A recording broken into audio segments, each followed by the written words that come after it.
شكرا جزيلا. سپاس بۆ بەڕێستان.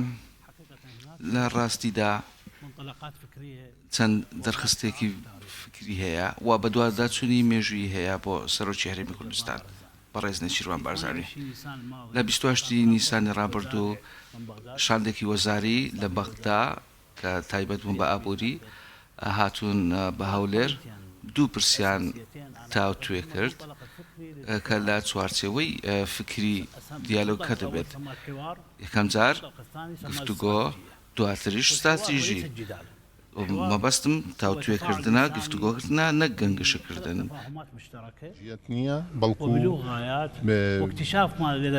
تەفاعولێکی نێوان مرۆڤەکانە بۆ ئەوەی ئەو پێداویستیە تایبەتانەی کە هەن بەدی بێن ئەمە ئاماژی گفتوگۆکردنە و ئەو استراتیژیەکەوە بەڕێز نێچیروان بارزانî لە 28 نیسانی ڕابردوو دەستی پێ کرد ئەو بۆ استراتیژیەکی گفتوگۆکردنە لە بەدیهێنانی ئامانج و مەبەست. یەکەم ئامانج ئەوەیەکە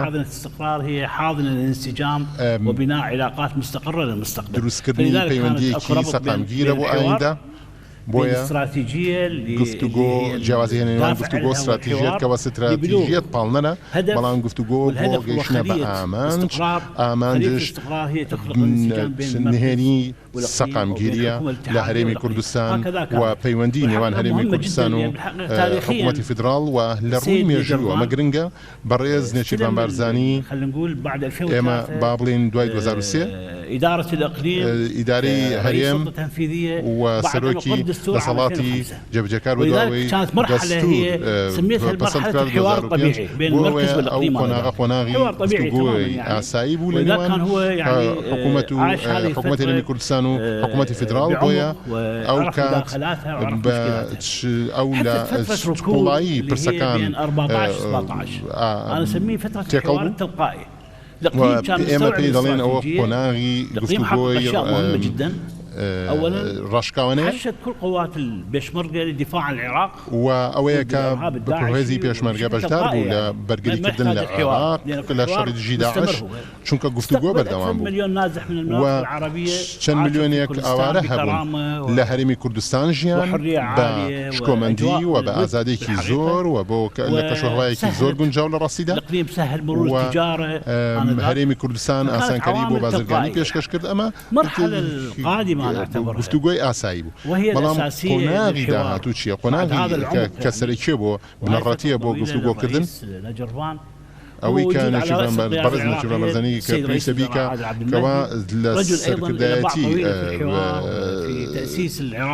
سیاسەتی عێراقی کە بەڕێز عادل عەبدولمەهدیە و لە بەرامبەردا بەڕێز نێچیروان بارزانî ئەمە پێویستە ئەم سەرکردانە بزانن گفتوگۆ چۆنە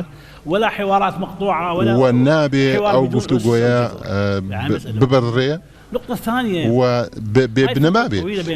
خاڵی دوم ئەوەیە کە لە نێوان هەرێمی کوردستان و حکوومەتی فدراڵ سەر ڕای کێشەکان کە هەیە و ناکۆکیەکان، بەڵام گونجاندنێک هەیە، گونجاویەک هەیە و کوردستان خەڵکی عەرەبی بەتواناشی لە خۆ گرتووە و پێشوازیان لێ دەکات ئەندازیار و پزیشک و لەو شێوەیە و عێراقیش پێشوازی لە سەرمایەدارانی هەرێمی کوردستان دەکات بەتایبەت لە بەرهەمهێنانی کارەبا وەک دەزانین.